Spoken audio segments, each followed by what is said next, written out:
ഇത് Manjappuzha mass Motors എന്നായിരുന്നു. നമ്മുടെ ഹീറോ പ്ലഷർ വണ്ടി നമ്മൾ സർവീസ് കയറ്റിയിട്ടുണ്ട്. കംപ്ലൈൻറ്റ്സ് പറഞ്ഞാൽ എഞ്ചിൻ ഓയിൽ മാറ്റാനും അതുപോലെ ഫ്രണ്ട് വെട്ടുന്നു, അതുപോലെ സെൽഫ് വർക്ക് ചെയ്യുന്നില്ല, ഇതിനൊക്കെ വേണ്ടിയിട്ട് നമ്മൾ ചെക്ക് ചെയ്യാൻ വേണ്ടി കയറ്റിയിട്ടുണ്ട്. അപ്പോൾ അതിൻ്റെ സെൽഫിൻ്റെ കംപ്ലൈൻറ്റ് കാണിച്ചത് നമുക്ക് മെയിനായിട്ട് കാണിച്ചത് ഈ സ്വിച്ചിൻ്റെ കംപ്ലൈൻറ്റാണ്. അപ്പോൾ ആ സ്വിച്ച് അതുപോലെ ഈ ഹോണ്ട സ്വിച്ച് ടേക്ക് ആവുന്നുണ്ട്, ആ സ്വിച്ച് കൂടി മാറ്റും. പിന്നെ ബാറ്ററി ചെയ്തത് 2018 മോഡലാണ്. ഇതിലിപ്പോൾ സെൽഫ് വർക്കിംഗ് ആണ്, എന്നാലും ബാറ്ററിക്ക് എപ്പോഴും ഈ കംപ്ലൈൻറ്റ് കാണിക്കാം കേട്ടോ. 2018 മോഡൽ ബാറ്ററിയാണ് ഇരിക്കുന്നത്. അതെ. പിന്നെ വേറെ കംപ്ലൈൻറ്റ് പറഞ്ഞാൽ അതിൻ്റെ മിററൊക്കെ നല്ല രീതിയിൽ യൂസ്ഡ് ആകുന്നത്. അത് മിറർ മാറ്റിക്കഴിഞ്ഞാലാണ് റെഡി ആവുള്ളൂ. എന്നാൽ മിററിൻ്റെ ഇവിടെയാണ് ലൂസ് കാണിക്കുന്നത്, അതിൻ്റെ കംപ്ലൈൻറ്റാണ് മിറർ. പിന്നെ അതിൻ്റെ ഈ ഭാഗത്ത് യോക്കിൻ്റെ കംപ്ലൈൻറ്റ് ലൂസൊക്കെ ഉണ്ട്, അത് നമുക്ക് ടേക്ക് ചെയ്ത് ക്ലിയർ ആക്കാം. മിററിൻ്റെ പൂർണ്ണമായിട്ടുള്ള കംപ്ലൈൻറ്റ് മാറണമെങ്കിൽ മിറർ മാറ്റണം. ആ മിറർ മാറ്റുകയാണെങ്കിൽ 2 മിററും കൂടി മാറ്റുകയാണെങ്കിൽ നമുക്ക് ഹോണ്ട ഡിയോ മോഡൽ ഇപ്പോൾ മിറർ വെച്ച് കഴിഞ്ഞാൽ ഇതുപോലെ കംപ്ലൈൻറ്റ് കാണിക്കില്ല.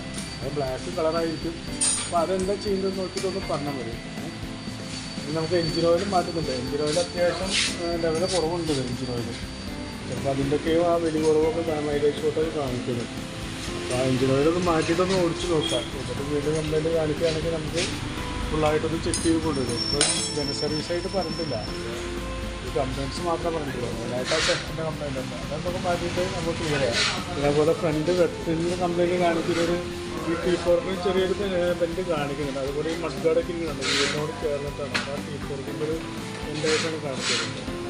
ചിലപ്പോൾ നമുക്ക് വേറെ ഒന്നും ചെയ്യില്ല. നമുക്ക് എന്നാലും നമ്മൾ അത്ര വെട്ടിന് അത്ര നല്ല രീതിയിൽ ചെയ്യുന്നില്ല.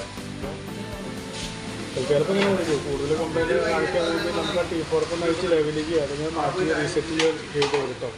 ഓക്കെ, അപ്പോൾ നിലവിൽ വരുന്ന വർക്കിൻ്റെ ഒരു എസ്റ്റിമേറ്റ് പറയാം, നോക്കിയിട്ടൊന്ന് റിപ്ലൈ ചെയ്താൽ മതി. ഓക്കെ.